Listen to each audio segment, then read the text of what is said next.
Hello to everyone. I'm Jana Ester. Like Tase said, I'm from Praxis Center from Policy Studies.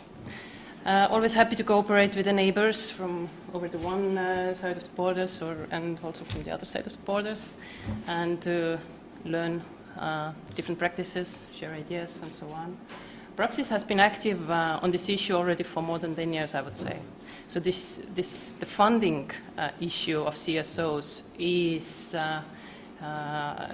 it's acute one already for quite a long time. So I would say to our colleagues from Latvia that actually you do have a huge work ahead if you want to achieve a real change in this practice. So it is, but it's definitely a necessary issue to work on, and so I wish you luck. What Praxis has done is we have done, it is a think tank, it is a research organization. We have done analysis on the topic, we have done trainings on the topic. So these have been our main activities on that field. I would point out few figures which relate to the funding and which kind of give you an overview how do we position in comparison maybe with other countries. There are approximately 32,000 civil society organizations in Estonia, but only very few of them have lots of members. Most have less than 10 members in an organization. The biggest group is 41%, which is quite a huge number with very little membership. Also, 21% have only paid staff, which also indicates that they don't have enough resources to employ people to work for them. And the annual turnover of most organizations is also relatively small. It is only, it remains between 300 to 6,000 euros. So it's also quite a small amount, if you can see. Oh, sorry. Yeah. What is the structure of income of civil society organizations in Estonia? The most important part belongs to the membership fees, and it is around 58%. And also local government and municipalities are providing lots of support, and this is the second important income source for the CSOs in Estonia. There isn't that much economic revenue from the economic activity as we would like to see. It remains quite small. It is around 28%. And what we can see, what is our main interest in connection with the topic today is the donations. And we can see the physical persons contribute around 18%, and legal persons around 14%. The trend is controversial a little bit. The amount of physical persons is, the donations of physical persons is slightly in increase. Maris will talk about this later as well. However, the donations of legal persons are decreasing. So this is a kind of interesting trend, what we are kind of have to face. There is a question. I don't know how we are going to. If I may, is there a technical problem? Vai tā ir tehniska problēma, vai tas ir tiešām jautājums, ko jūs gribētu noskaidrot?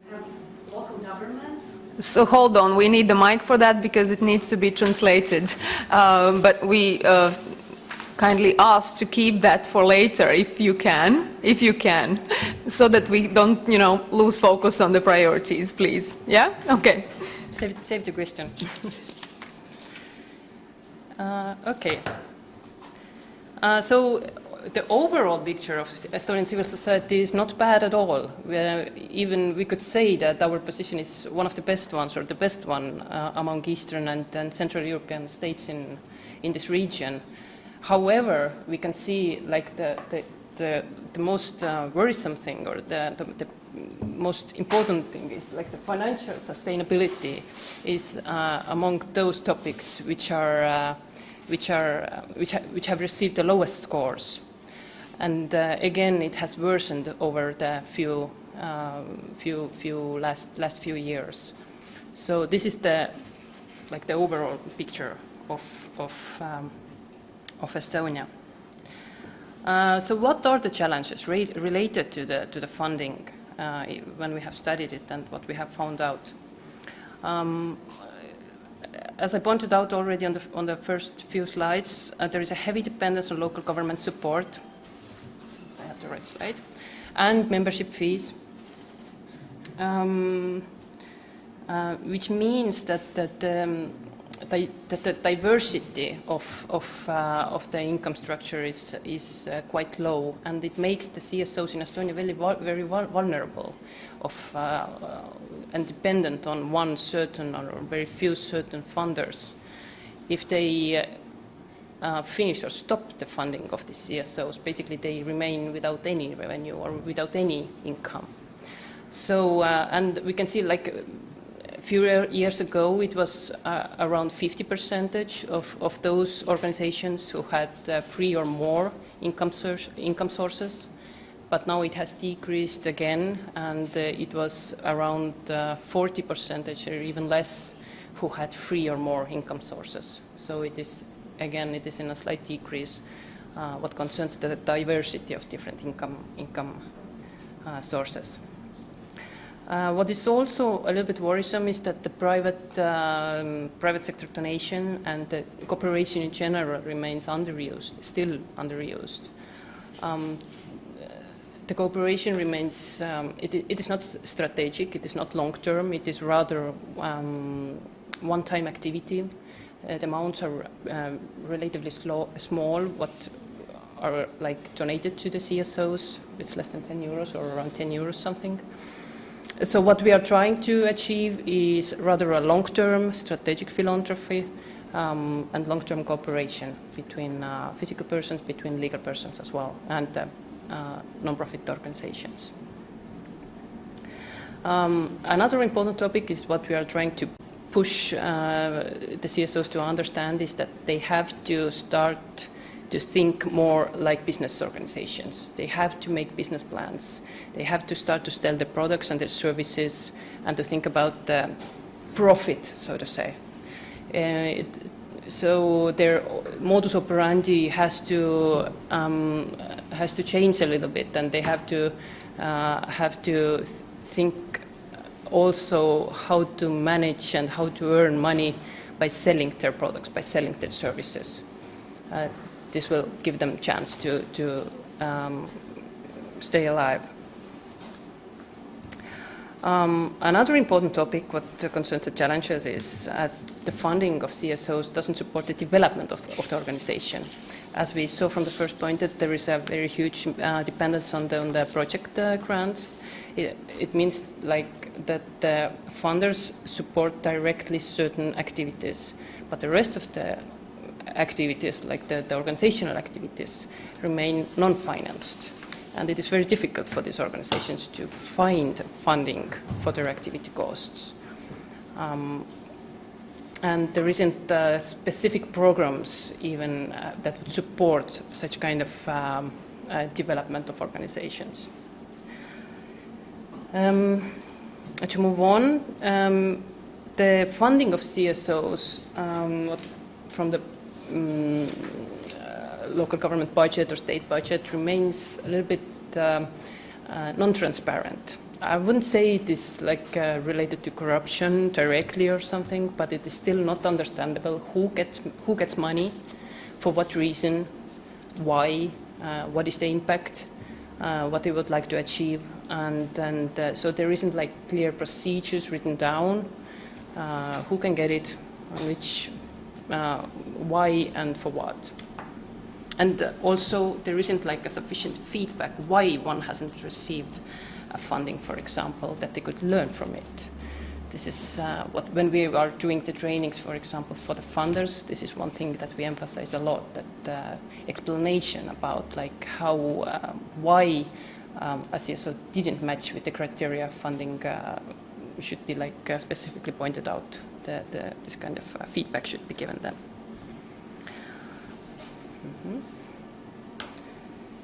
I mentioned already that funding of CSOs in Estonia is not very strategic. it's not only about giving money or sharing the money out for the CSOs that they could do their own thing.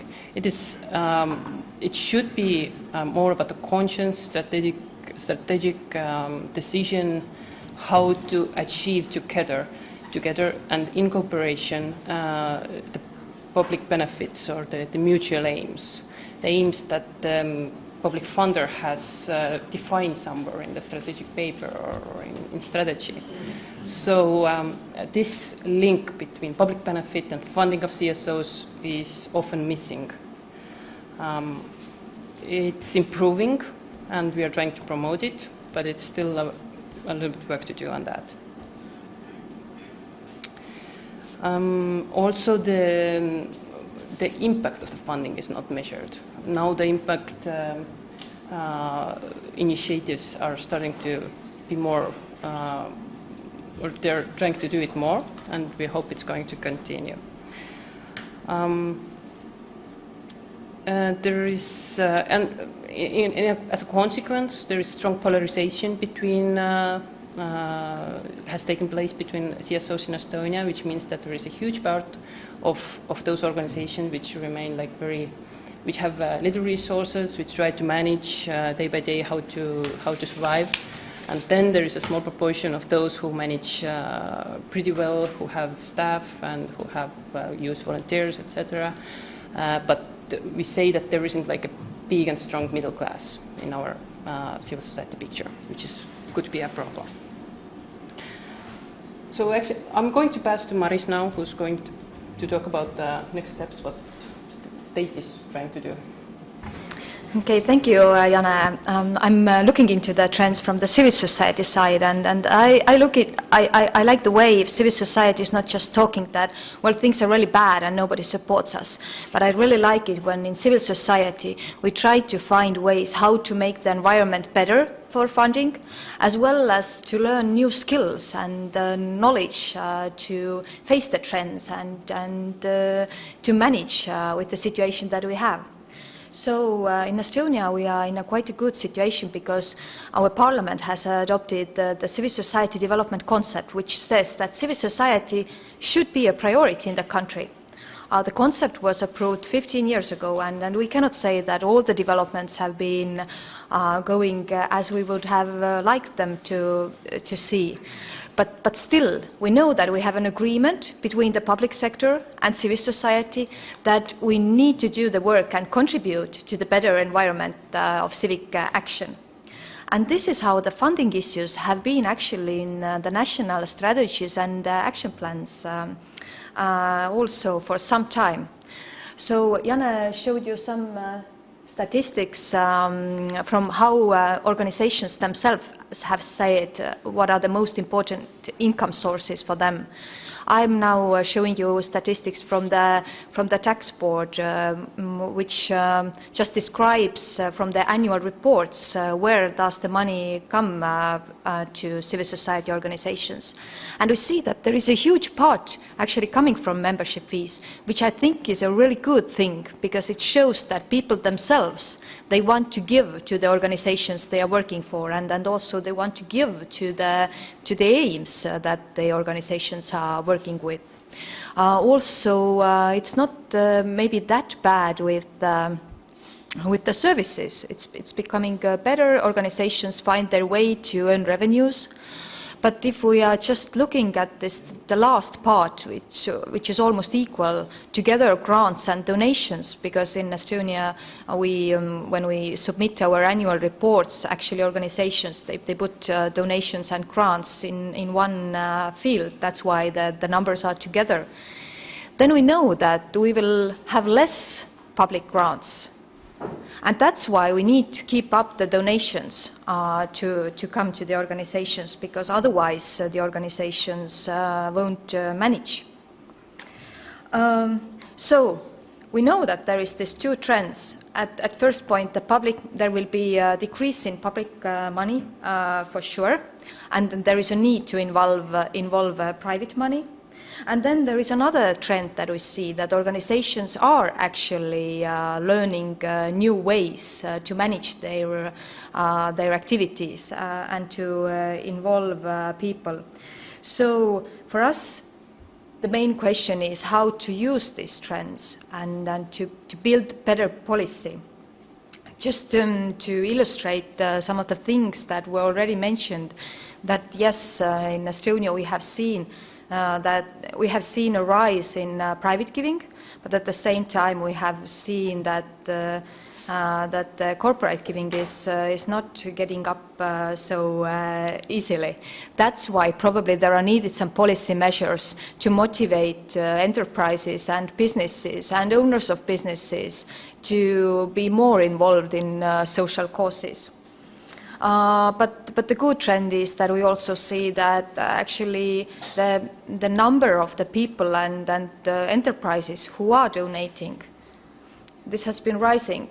Both of them have been rising. So it also shows that, well, things are not going that bad in the society, and we just should use these positive things going on. So we need to make fundraising easily accessible, make it very easy. The giving should be made easy and supported.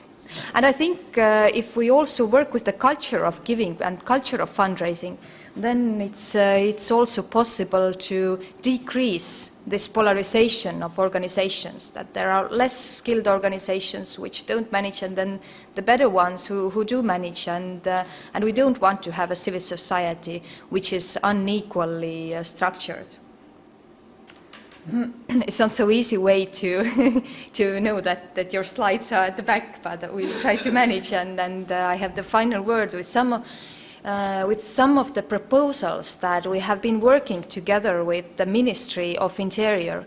In Estonia, Ministry of Interior has been responsible for civil society development now for 14 years after the concept was approved in the Parliament. And maybe at first it seems a little bit peculiar why Ministry of Interior, but in Estonia it used to be the way that the Ministry of Interior was also responsible for regional affairs, and support to civil society was first developed through having stronger communities. And this way the competency was there in the ministry, and now they also have been the ones active in supporting the funding policies, as well as involvement and capacity building of civil society organizations. So together with the public sector, we have been in a dialogue and talking about possible measures that should be taken, and possible changes in the policies. And what we have come up with are some recommendations. And I will very slightly go this through, because I think that they might give some food of thought in order to think about possible ways in Latvia as well. So the first thing that maybe we should think about is about how to raise the tax-free limit for corporate donations, because in Estonia our businesses don't have the income tax. We don't have the corporate income tax, but you can donate only up to a certain limit tax-free, and then if you donate more, then you actually have to pay taxes from these donations. And the statistics have shown that there are very few businesses who actually do donate above the limit and want to pay taxes from it. So we see that actually if the limit is raised, then it's really, really possible that we will have much more donations. Also, we should raise the limit of tax deductions for private donations. Maybe people, they don't donate because they know that they can get revenue from that, or they can get some taxes back, but it could be a really good message from the government saying that, well, if you use your money this way, we do support it with our measures. Also, we need to simplify procedures for civil society organizations to be included in the list of organizations with tax benefits. And it's a very easy way. We want to have more organizations with whom we can say that, well, they are public benefit organizations. Let's make it very easy in a way that they can say that, well, we can use this special benefits because we do good work for the society. Also, we can motivate giving by allowing employers and employees to agree upon directing part of monthly salary as a donation to a public benefit civil society organization. It's maybe a new idea, but we have thought about it when looking at the British example and payroll giving. I think it would be really nice if I go to an employer and we talk about what could be my salary, and do you agree that, well, let's say that 20 euros each month will go to a certain organization, and my employer will pay that. And from this money, then he or she doesn't have to pay the taxes on salaries. So it will make donating much more easier, and it will give regular contributions to certain organizations. Also, we have been thinking about, in Estonia you can get the tax return after you have given in your declaration. Probably many people get the tax return because of the many things from the public policy. But what about if you give in the declaration on a certain web page? It's very easy to do. And then you have a small button that you can press and say that, well, I don't need this tax return. I would really like to address it directly to a certain organization. And this could be done because we have all these digital tools and everything, all the data that the government already has. We have been also talking about providing tax deductions to donating dividends, because otherwise, when businesses, they have to make decisions about whom to donate or how to donate, it's the decision of a management board. But what about when owners start to think about, maybe I should give part of the profit to a certain social cause, and if it's supported by the government, there will be probably more people thinking about it. Also matching private giving with public funds, because it could be a good motivation for organizations to come out of the comfort zone if they know that they can get public funding if they involve the community and if they involve people from outside. And also taking social innovation bonds in use. But I will not go into that, what is it and how it would work, because it would take quite a long time. So these are the ideas that are now going around in Estonia, and I do hope that we will actually, if we meet in a year or so, we can say that, well, these are the things that we have done. Thank you.